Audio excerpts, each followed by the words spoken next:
Hi అండి. చుడువా ఎలా ప్రిపేర్ చేసుకోవాలో ఈ వీడియోలో చూద్దాం. ఈవినింగ్ స్నాక్స్‌కి చాలా తొందరగా అయిపోతుందండి. ముందుగా ప్యాన్ పెట్టుకొని 3 టేబుల్ స్పూన్ వరకు ఆయిల్‌ని వేసుకొని కొద్దిగా పల్లీలు వేసి ఫ్రై చేసుకోవాలి. పల్లీలు ఫ్రై అయిన తర్వాత కొద్దిగా ఎండు కొబ్బరిని వేసి ఫ్రై చేసుకోవాలి. ఎండు కొబ్బరి కూడా బాగా ఫ్రై అయిన తర్వాత కొద్దిగా జీడిపప్పులు వేసుకొని ఫ్రై చేసుకొని పక్కన పెట్టుకోవాలి.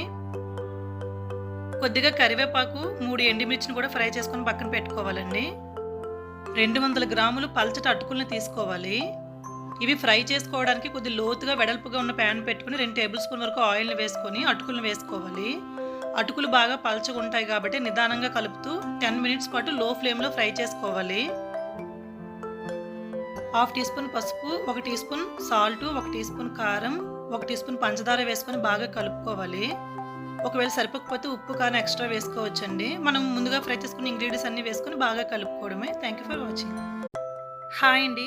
చుడువా ఎలా ప్రిపేర్ చేసుకోవాలో ఈ వీడియోలో చూద్దాం. ఈవినింగ్ స్నాక్స్కి చాలా తొందరగా అయిపోతుందండి.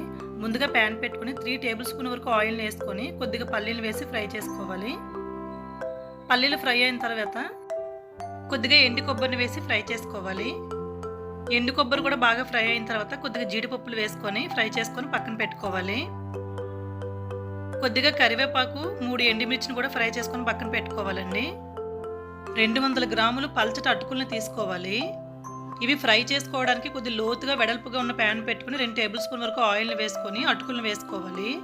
అటుకులు బాగా పల్చగా ఉంటాయి కాబట్టి నిదానంగా కలుపుతూ 10 మినిట్స్ పాటు లో ఫ్లేమ్లో ఫ్రై చేసుకోవాలి. 1/2 టీ స్పూన్ పసుపు, 1 teaspoon salt, 1 teaspoon కారం, 1 టీ స్పూన్ పంచదార వేసుకొని బాగా కలుపుకోవాలి. ఒకవేళ సరిపోకపోతే ఉప్పు కారం ఎక్స్ట్రా వేసుకోవచ్చండి. మనం ముందుగా ఫ్రై చేసుకున్న ఇంగ్రీడియంట్స్ అన్నీ వేసుకొని బాగా కలుపుకోవడమే. Thank you for watching.